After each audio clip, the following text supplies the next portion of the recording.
Welcome back, everybody, to episode 4 of the Back to Basics Sports Podcast. Today, I'm by myself because we got a little bit of talking about some UFC events that went down this weekend. I want to talk about the NBA, and today was the start of spring training for baseball, so maybe talk a little bit of baseball today too. But I'm excited to be back for another episode. The support's been outstanding once again, and I just want to say thank you before we get this all started, because this has been really fun. I really do enjoy this and look to continue to keep doing this for a long time, because I really enjoy coming here, filming, having Mr. Kirsch set it up, having guests. We'll keep doing. If anyone wants to be a guest who I know, you can always text me, snap me. You can do whatever if you ever want to get on here. But we got a nice show today. We got a lot of stuff that happened specifically in UFC, MMA.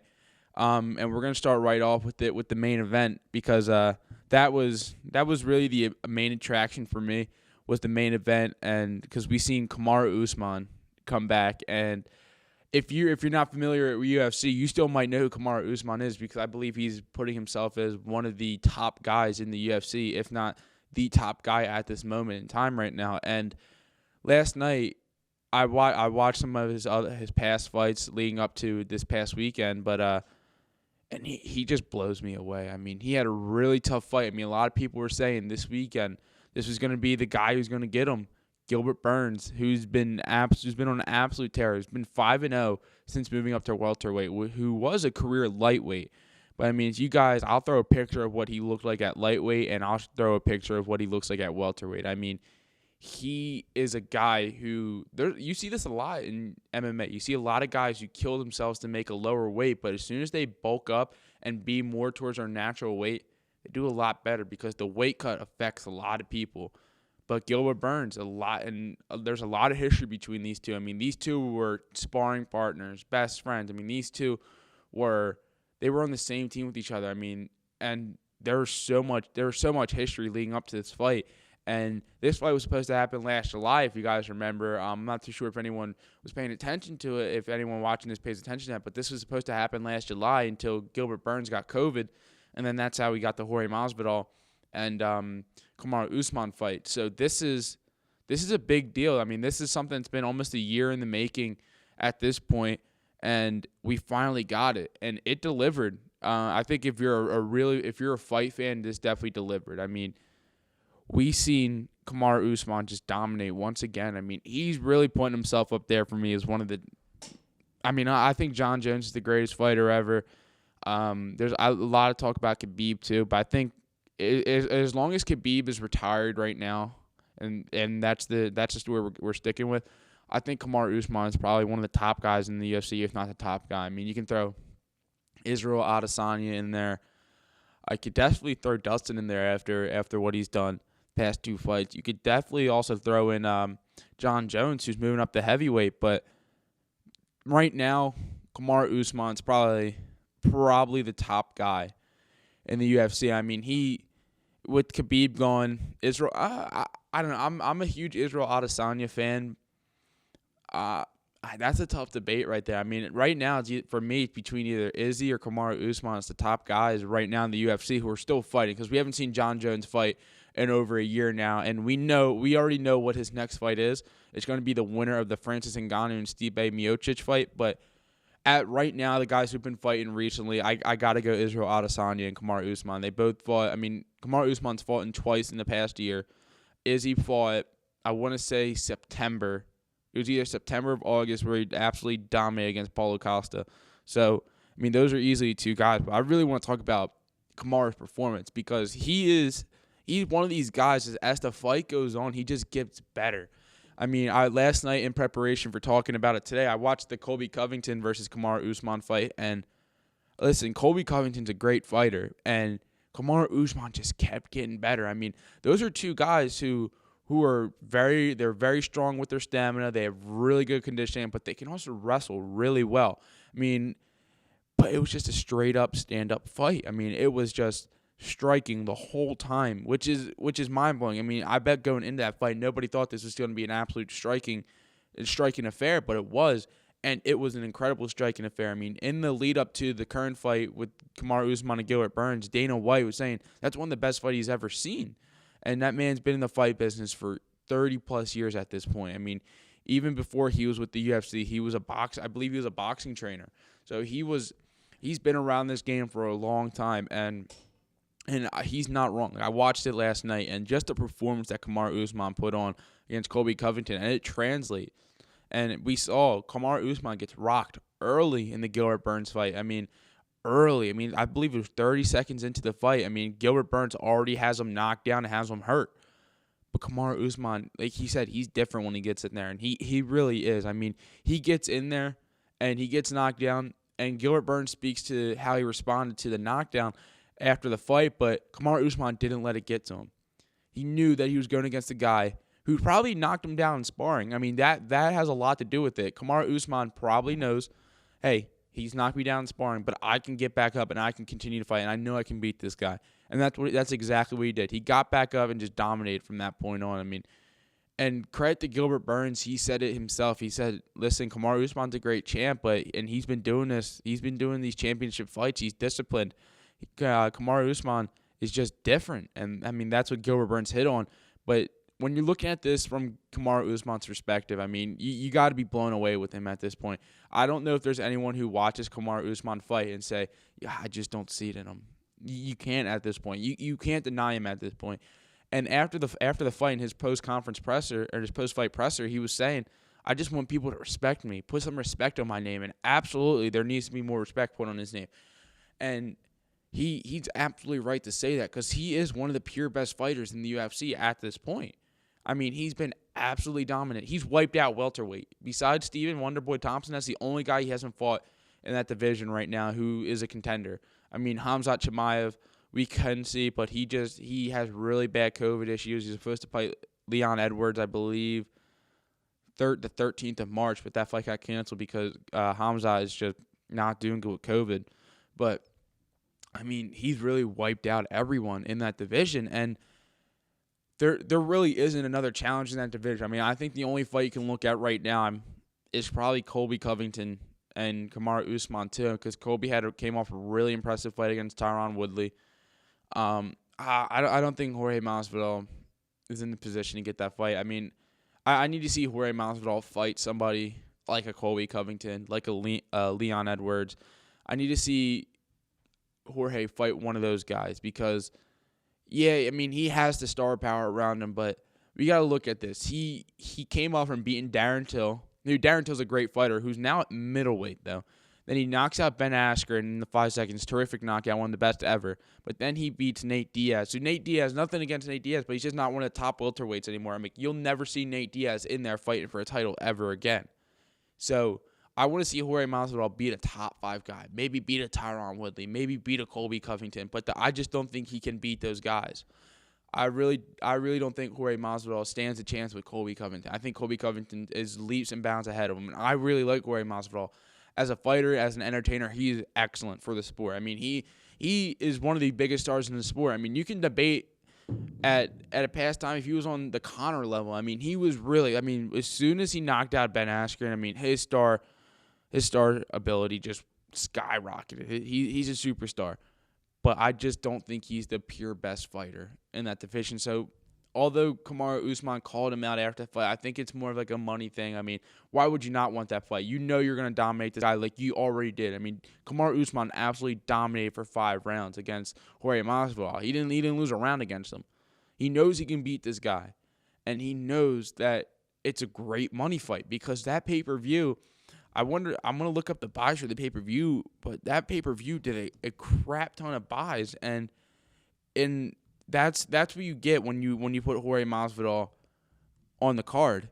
And I'm looking at the buys right now, 1.3 million buys. That's the biggest UFC pay-per-view, I believe. So it goes Khabib and Conor is the number 1.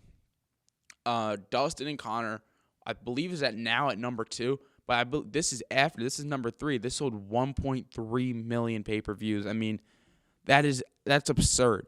So when you look at a guy who has the star power like Jorge Masvidal, I mean, I could see why Kamaru Usman did it, but I want to see the Covington fight again. That's such a good fight.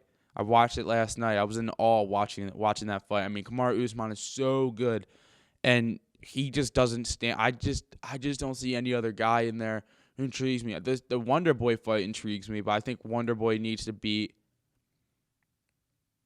one. I think Wonder Boy versus Jorge. I mean, they already fought, but that was early on a few years ago. But I think with the new Jorge Masvidal now and Wonder Boy, who had a terrific performance against Jeff Neal, I think if you do that fight, I really want to see that fight, Jorge versus Wonder Boy, and I think after that. But then that's tough because then you leave Leon Edwards just sitting there who needs to fight. I mean, Leon Edwards, his last loss came to Kamaru Usman a while ago before Kamaru Usman was champion. So, but you need him to fight. So you could do like a little tournament kind of thing. I want to say. I mean, you could really, in all honesty, probably do Colby versus Leon, which Dana White is trying to work on. So that very much could happen. So we could get that. So you could do that, and then you could do Jorge versus Wonder Boy. And I think that's my move if I'm the matchmaker. I mean, I'm gonna look at the welterweight rankings right now, but I just don't see any other like matchups in that division right now because Tyron Woodley's not a championship fighter anymore. I mean, he was an incredible fighter when he was a champion, one of the best in that division, but he's number 7 right now. So you have Gilbert Burns, who's at number 2 now after his loss. So I think you do Colby, who's 1, Leon, who's 3. I think you set that fight up, and then you do Jorge versus Wonder Boy, and Jorge's 4, Wonder Boy's 5. So I think that's the move right there. Kamaru Usman, I saw something today that he's probably going to have a 6-month medical suspension for he hurt his right foot. So I think in those 6 months, you get Colby versus Leon and Jorge versus Wonder Boy. I think that clears up a lot of questions for who's Kamaru gonna fight next because, I mean, he's already beat Colby. He just beat Gilbert. He already beat Leon Edwards. He already beat Jorge. He hasn't beaten Wonder Boy yet because they haven't fought. Michael Chiesa, he's good. I don't think he's touching Kamaru. Tyron Woodley, Kamaru Usman already dominated and started the downfall of his career. Hamzat's 14, Robbie, yeah. So I think the move is to go Colby, Leon, Jorge, Wonder Boy.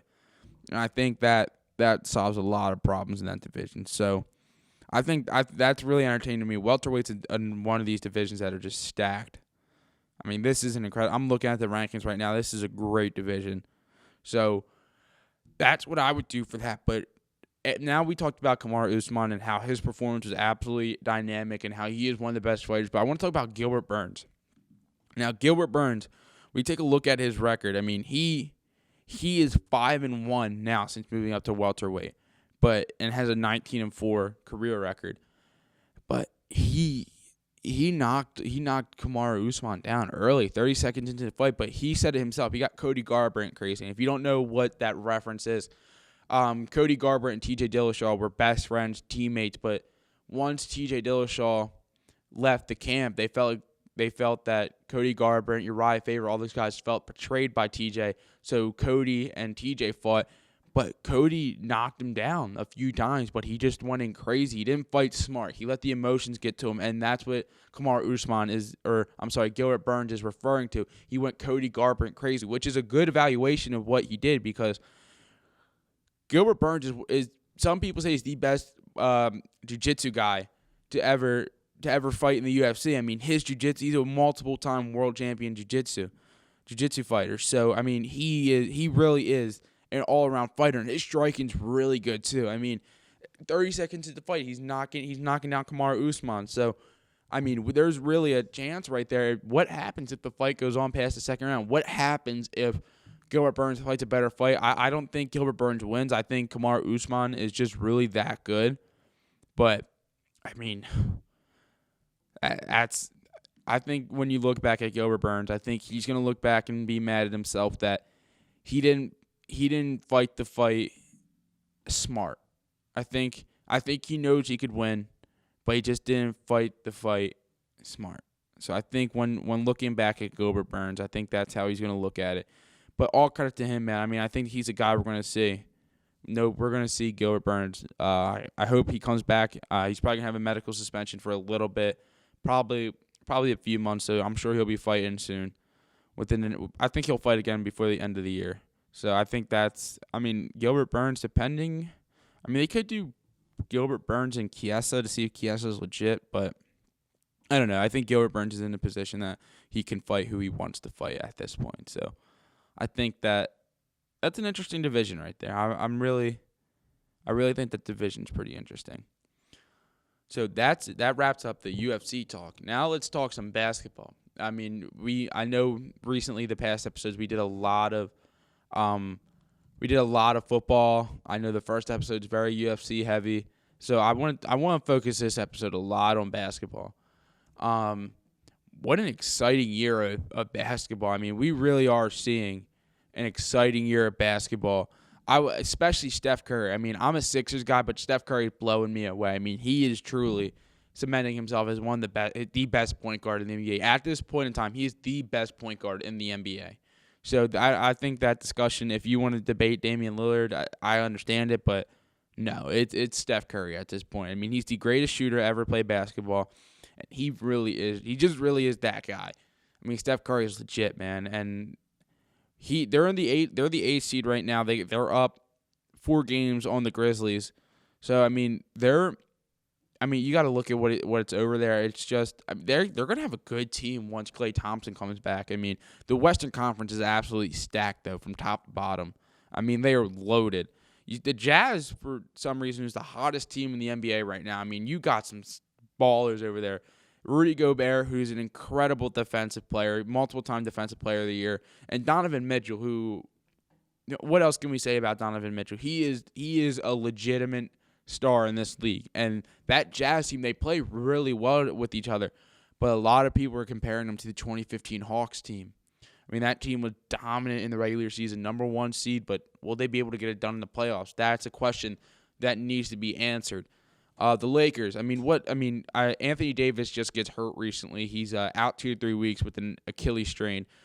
Want to see him healthy because, that Lakers team's entertaining to watch. Obviously coming off a finals win, that team is entertaining to watch. I could watch LeBron and Anthony Davis play all day, all night. They are special together. I really like that duo.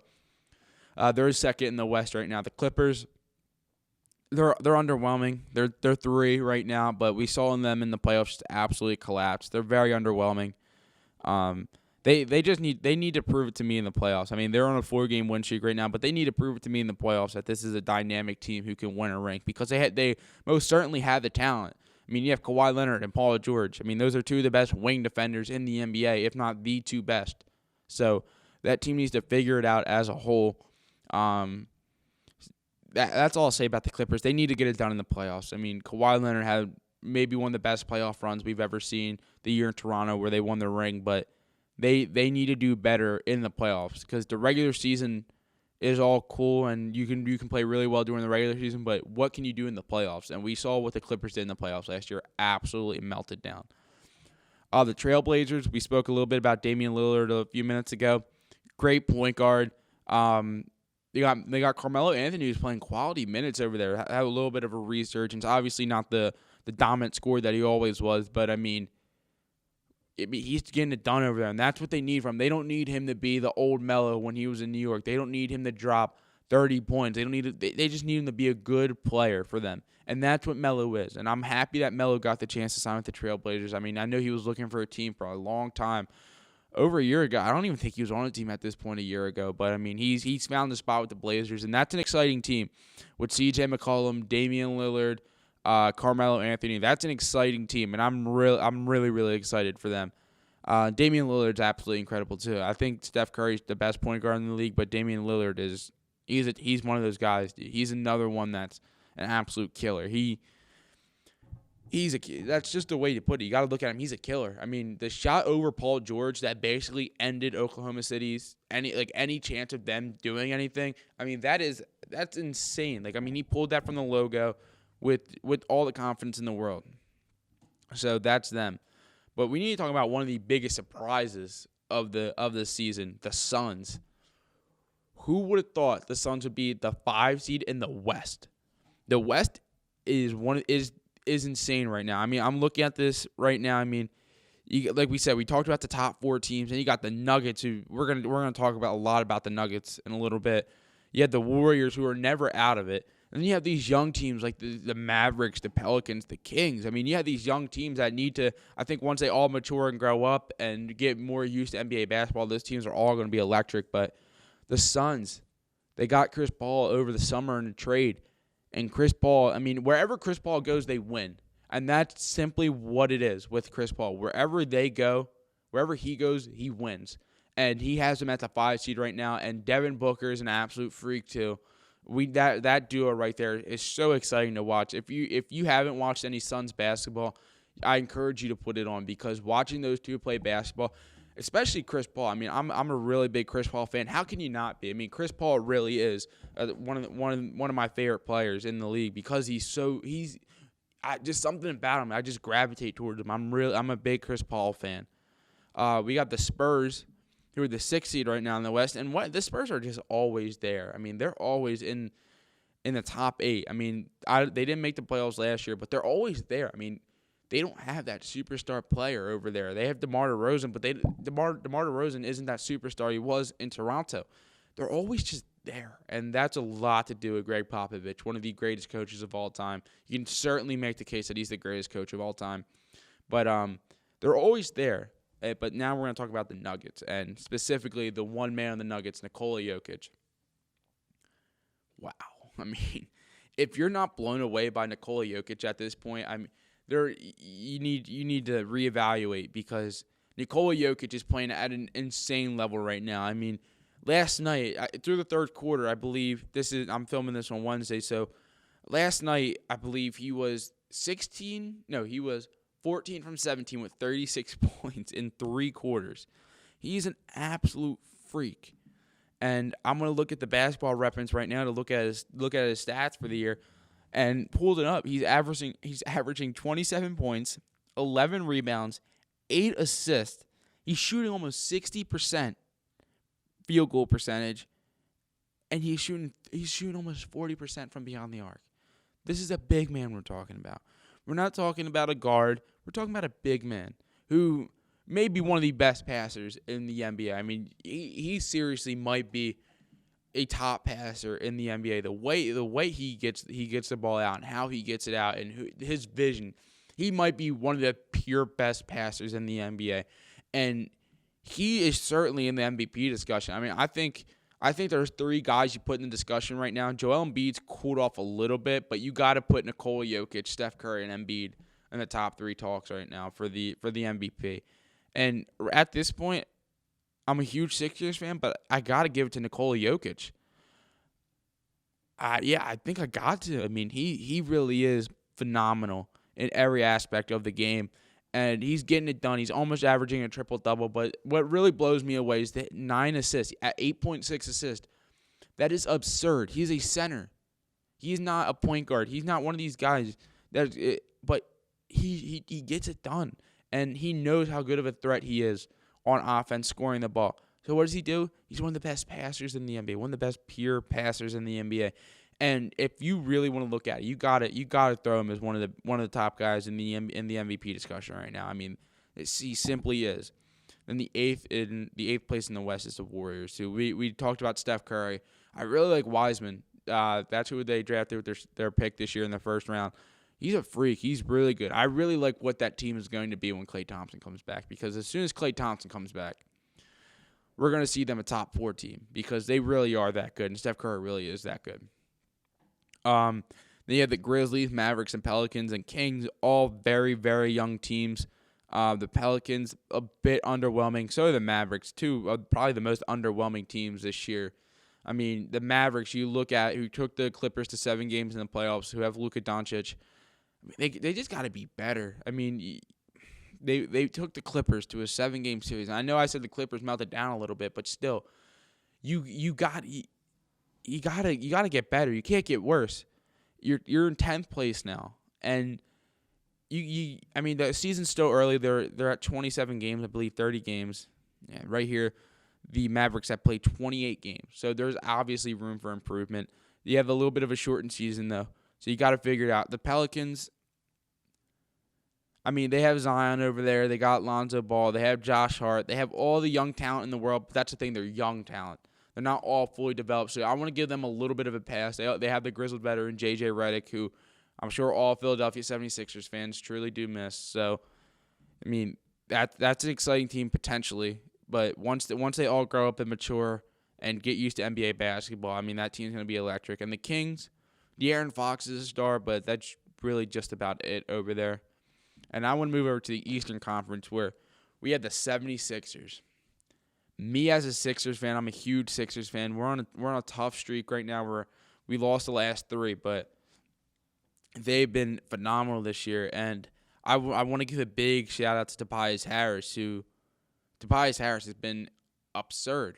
I mean, they've played 3 really tough games. Either they had the Blazers, they had the Suns, and the Jazz. So they played 3 of the top 5 teams in the West their past 3 games. But I mean, they are really a phenomenal team this year, and I'm really impressed with Tobias Harris this year, who I've said so many times I think he was one of the worst players to get a max contract, and he's playing well this year. He's definitely a potential all-star in the Eastern Conference, but they need to do a better job. They played the last 3 games against the West, but if they want to reach the finals, we got to beat those teams in the West. I don't think you'll see the Blazers, the Suns, or the Jazz in the finals, but still, those are really tough teams, and those are the games you want to see the Sixers win. But people say, but hey, they beat the Nets February 6th when they had Harden, Kyrie, and KD. No, they didn't. They beat them, but I believe KD and Harden weren't playing. So how much does that win truly mean? But I mean, the Sixers, they have some easy games coming up. They got to look to get back on track. Ben Simmons played out of his mind this past Monday at 42 points in a loss to the Jazz, but that team, the Sixers team, is an exciting team because I love the hire of Doc Rivers. I think the hire of Doc Rivers has been so beneficial for them, and I think that's helped them tremendously. They are the number 1 team in the East right now, standings-wise. So when we look at the Sixers, we want to see them take the next step. I'm sure I'm speaking for all Sixers fans when we see them take the next step. Yes, you guys are a good team. You guys are now a solid playoff team, but we need to get it past the second round. The first round, you get past the first round, you need to get past the second round.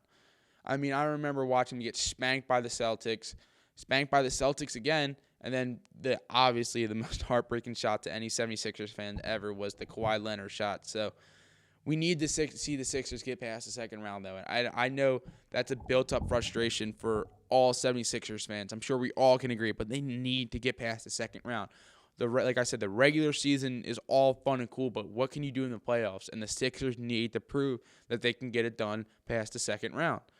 The Nets, I mean, that team is really good offensively, but unfortunately in the NBA, you got to play defense to win games.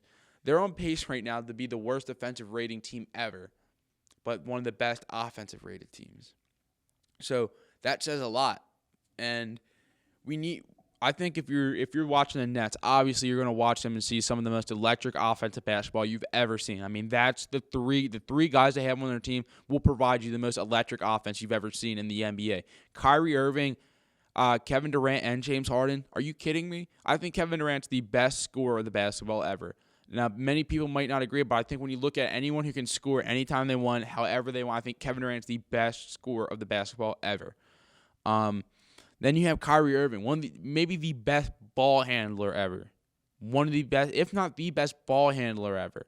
And he's a walking 30 whenever he feels like it too. KD's a walking 30, and Harden's a walking 40. James Harden is a walking 40 points, but they need to play defense because you can score 130 points, but they're going to let up 132. And that's the problem with the Nets. I mean, the Nets are a solid team, 18-12, second place in the East, but you need to play some defense. And that was part of what they sacrificed in the Harden trade. You got rid of Jarrett Allen, who's one of your best defensive players. He's a great defensive center in the league. You get rid of Karis LeVert. You get rid of these guys who you sacrifice in the trade to get Harden, but at what cost did you sacrifice? You know what I mean? So when you look at the Nets, they're going to put up plenty of points, but can they defend? And that's to be determined. I mean, we won't have an answer to that till the playoffs when they face all the top teams. But they're in the East. The East is not as strong as the West. The top 4 or 5 teams are always pretty solid, but once you get after that, you get some slouches in there. The Bucks. I think the Bucks are still just going to be. I think the Bucks are going to be exactly like the Sixers. You're not going to get past the second or first round as long as with Giannis, who needs to improve. I mean, he's obviously one of the best players in the NBA, but that team's not going to do much if he doesn't get a jump shot, and they haven't done much because of his lack of a jump shot. So, I mean, I think the Bucks are in a very similar place to Sixers. They need to get it done in the playoffs because Giannis is one of the most terrific players, athletically gifted players I've ever seen, but he needs to fix his game as much as Ben Simmons does.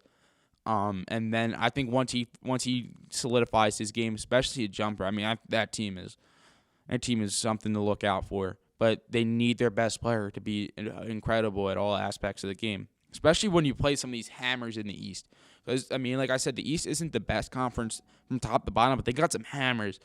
The Celtics, they're 14-13 this year, but they're always solid. I mean, Jason Tatum's a freak. I mean, he truly is one of the best scorers in the NBA right now. I mean, I think Jason Tatum is really incredible. Jaylen Brown, who's also very good.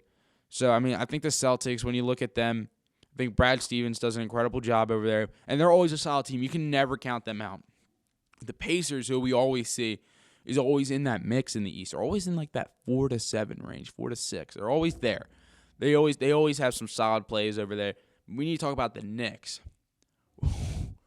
Where did they come from? My Lord, the Knicks were literally the laughingstock of the NBA over the past few years because they're New York Knicks. They are Madison Square Garden every home game. They are in one of the best cities in the world, but their basketball hasn't lived up to New York over the past few years. But this year they're playing absolutely phenomenal.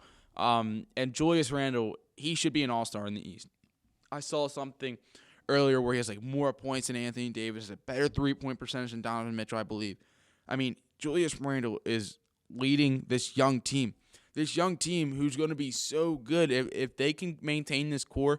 I mean, we're going to see a lot of the Knicks in the East, especially in the East. I mean, Julius Randle, 23.1 points, 11 total rebounds, 5.6 assists, 47% field goal percentage, 40% three-point percentage.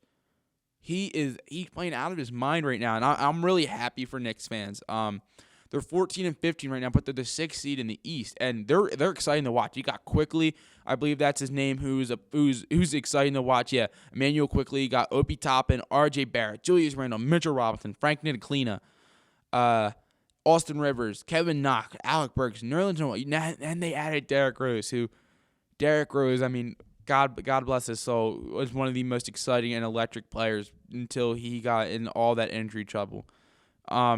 So that team is exciting, and I'm excited that New York has a team now. I mean, they had the Nets, but the Nets will always be as the Clippers are to the Lakers. You guys will always be that little sister franchise to the Knicks, as the Nets are the Knicks are the big brother franchise in New York. The Nets, you guys are over here. You guys are the sister. And that's the same thing for the Clippers and the Lakers. I mean, they really are having a great year, and I'm very happy for them.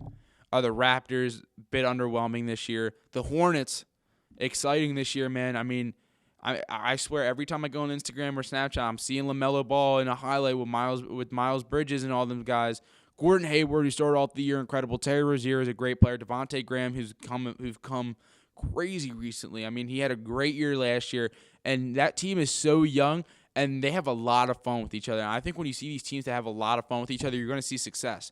I mean, you have your veteran and Gordon Hayward and Terry Rozier, but you have Malik Monk, you have Miles Bridges, you have LaMelo Ball, they all have so much fun with each other. I mean, some of the passes LaMelo Ball makes are incredible, and I think once that team gets going, I think within the next few years, I think that's a team we see towards that upper echelon of the Eastern Conference. And then the Eastern Conference gets pretty dead after that. I mean, the Heat have been one of the most underwhelming teams in the NBA, honestly. I mean, they are the 10th seed after being in the finals, but they're dealing with a lot of injuries over there. So I mean, but that team is stacked. I'm looking at the roster right now. This is a great team. But they're dealing with injuries over there. So you got to see, after coming off the finals, maybe they're just in a slump right now. But they got to turn it on at some point because they went on an incredible run. Jimmy Butler, who's one of my favorite players in the NBA, especially when he was with the Sixers.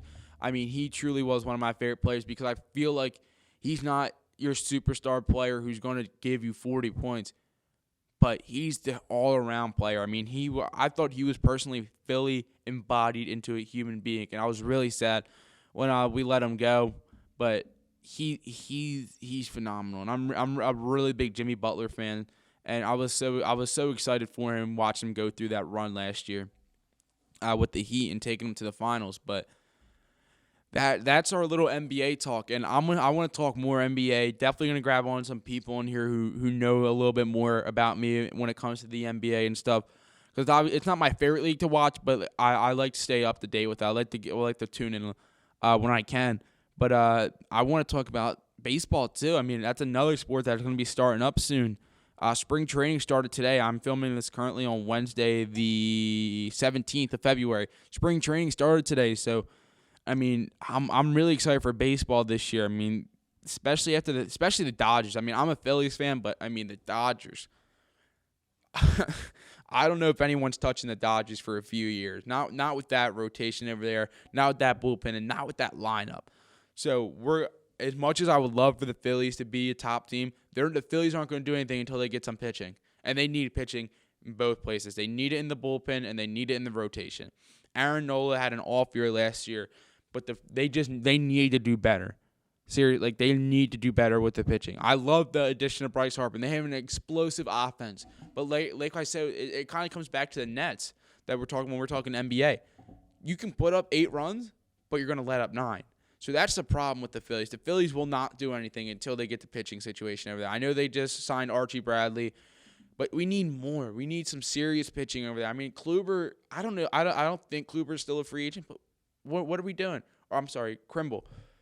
But we need to do a better job of getting pitching because the offense is all fun and cool. Yes, you're going to get people to the games, but you're not going to do anything until you get some serious pitching. So I'm excited for the MLB this year. I think the MLB is really going to be fun. The Padres are going to be exciting as they were last year. Fernando Tatis Jr., Manny Machado. I mean, those two guys are so electric, especially Tatis Jr. The cover boy this year for MLB The Show 21. So I mean, I think we're seeing something special brewing over there. The Yankees, who are always good. I mean, they'll always have a solid team over there. The Astros. Don't even get me started on the Astros. I mean, they're an absolute joke. But the Rays too, who are coming off the World Series berth. I mean, they were in there with the Dodgers, but that's an exciting team too. And they're playing in the division with the Yankees. So I mean and the Orioles and all them. So that's an exciting division right there too. I want to see the Rays follow up. I don't want to see the Rays be what the Heat are this year, and They have the team to do it. I mean, they played really well. And I think that this team right here, we could definitely see another great year from the Rays. But, I mean, as a Phillies fan, I want to see the Phillies put on an absolute show. But it's going to be hard if you're not going to have pitching. And that's just the truth. I hate to say it, but that is just the truth at this point. You won't do anything unless you have pitching because we've seen it so many times last year. I think it was against the Nationals. They put up 13 runs and were up 13-1 or 13-2 and then lost the game, like 15-13. You can't do that. That's not acceptable. You can't put up that many runs and then still lose the game like that. I mean, come on. I mean, that's what's so upsetting with the Phillies, man. And as a Phillies fan, I mean, that it's heartbreaking to see the team like that, but they need to do better in that aspect of the game, or they're going to be another team they're just going to be the same old Phillies that we've seen the past few years. A great offense, a fun team to watch until their pitching blows the game. And I think, yeah, I mean, honestly, the Phillies, that's all I got to say about the Phillies. I really want to see them succeed this year. I'm really excited for baseball to start. I think baseball is going to be a great year this year. I hope that Citizens Bank lets people back in to watch some games. I'll definitely be going to some Phillies games. But yeah, I mean, I'm excited for baseball this year. And the Dodgers, I mean, if the Phillies play the Dodgers and they're playing them at Citizens Bank Park with some restrictions and I can go, I'm for sure going, because that game's going to be electric, because the Dodgers have such a rotation. It doesn't matter who starts for them. You're getting an ace starting for them, and you're going to have someone close out the game. You have a Rich Hill in there who can Walker Buehler's in their rotation. I'm sorry. But that team is so good. That's an exciting team this year. Mookie Betts is on that lineup too. So I mean, that's such an exciting team over there. But that's gonna do it. A little bit of a quicker episode today. I wanted to hit on some other topics other than football and UFC. We got some UFC talk in the beginning, but I want to talk about the other sports, and I really do want to do a better job of covering all the sports. And I want you guys who maybe you guys are hockey fans to reach out to me, and I'll pay attention to some hockey stories, get into that a little bit. Get me into some sports that you guys want to hear me talk about more. I mean, I enjoy talking about every sport. I mean, I wasn't a huge MMA. I didn't watch MMA at all until COVID happened. I started watching every day. It's part of my everyday routine. So I think I'm probably gonna start getting into boxing more. So I'm here for all the sports. I mean, you tell me, drop it in the comments, leave it on my Instagram messages, and I'll check out anything. I mean, I'm really excited to have this grow, and I'm gonna need you guys to help me grow with me. So with that being said, I want to say thank you to everyone who's viewing this. Thank you to Mr. Kirsch who set this up. This is episode 4. I'll have this edited, chopped up. You're either seeing this Thursday night or Friday in the afternoon.